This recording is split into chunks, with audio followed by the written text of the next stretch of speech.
Hello, welcome to my Physics 2211 Lab 5 report.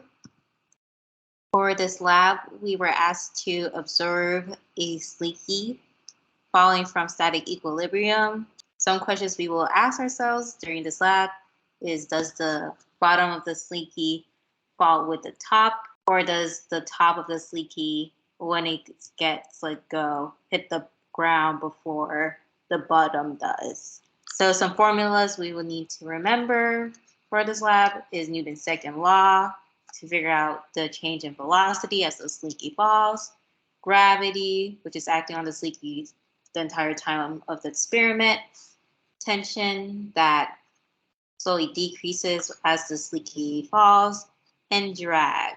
So for our observations, the sleeky is being held by the professor at the top and then dropped. And as you can see, the sleeky at top slowly goes down. And as it goes down, it reaches the bottom. The bottom, for the most part, is stationary until the top of the sleeky meets it.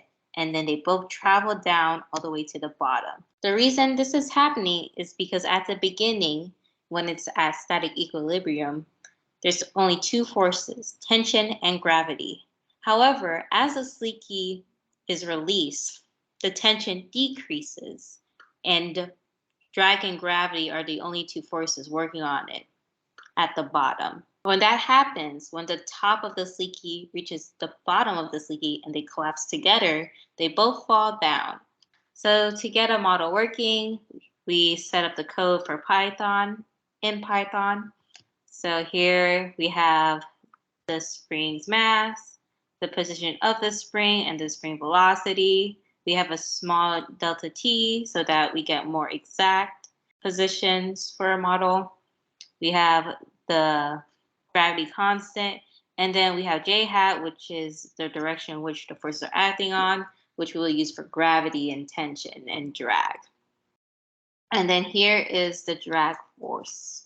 As you can see here, we have the gravity force acting on it, which is the spring's mass times the gravity times the direction it's going at, which is down, the tension force, which is going the opposite of gravity, which is equivalent at the beginning, and we have the net force.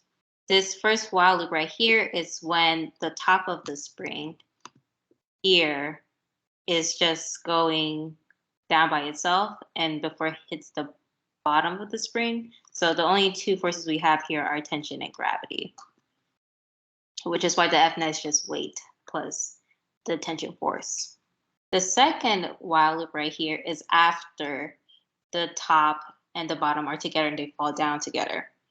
So as you can see, we have weight, which is always acting on the spring along with the drag force. And then we add those two together to get our net force.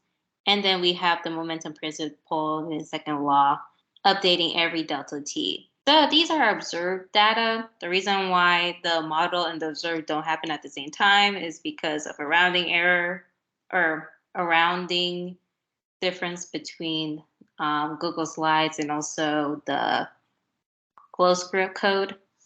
And so as you can see, it's pretty exact. However, our observed doesn't go as far as our model. This could be because there's a force acting on the spring that we aren't aware of. The observed and the model are quite similar in terms of having a downward slope when the spring top and bottom meet together and fall down. While doing this lab, I did face issues in terms of tracking down the spring as it falls down. If I were to do it again, I would probably try to increase the frame rate and also how many frames the tracker should track the spring.